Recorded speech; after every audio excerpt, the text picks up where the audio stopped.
Kesenjangan ekonomi dan distribusi pendapatan di Indonesia.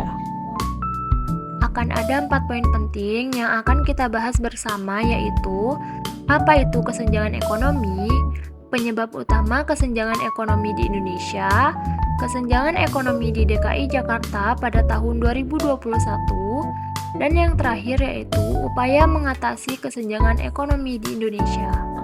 Kesenjangan ekonomi merupakan ketidakseimbangan dalam pendapatan masyarakat, di mana ada kelompok dengan pendapatan tinggi dan rendah dalam satu daerah.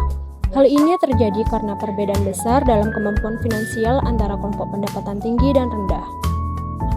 Penyebab utama, yang pertama, pertumbuhan ekonomi yang tidak merata. Meskipun Indonesia mengalami pertumbuhan ekonomi, distribusinya cenderung terkonsentrasi di wilayah perkotaan atau daerah tertentu, seperti Pulau Jawa sehingga daerah lain, khususnya wilayah timur Indonesia, tertinggal dalam pembangunan dan akses ekonomi. Yang kedua, akses pendidikan yang tidak merata. Pendidikan berkualitas lebih mudah diakses oleh kelompok masyarakat berpenghasilan tinggi. Kesenjangan dalam akses pendidikan berdampak pada kesempatan kerja dan penghasilan yang memperparah ketimpangan ekonomi. Yang ketiga, korupsi dan tata kelola yang buruk. Korupsi di tingkat pemerintah dan sektor publik menghambat distribusi kekayaan dan bantuan sosial secara adil. Hal ini menyebabkan program-program pengentasan kemiskinan menjadi tidak efektif.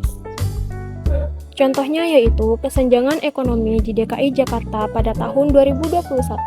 Pada tahun 2021, kesenjangan ekonomi di DKI Jakarta tetap menjadi tantangan serius.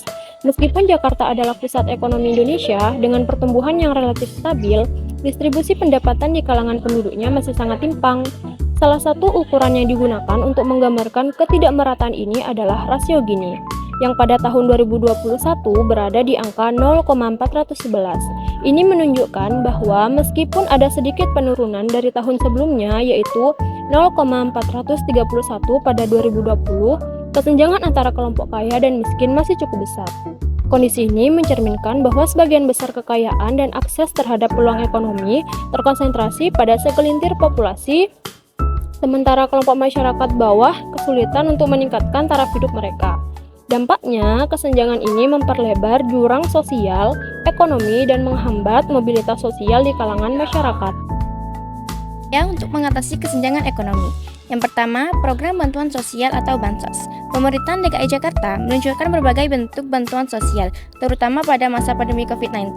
Bantuan ini diberikan dalam bentuk bantuan sembako, bantuan langsung tunai atau BLT, hingga subsidi untuk berbagai kebutuhan dasar.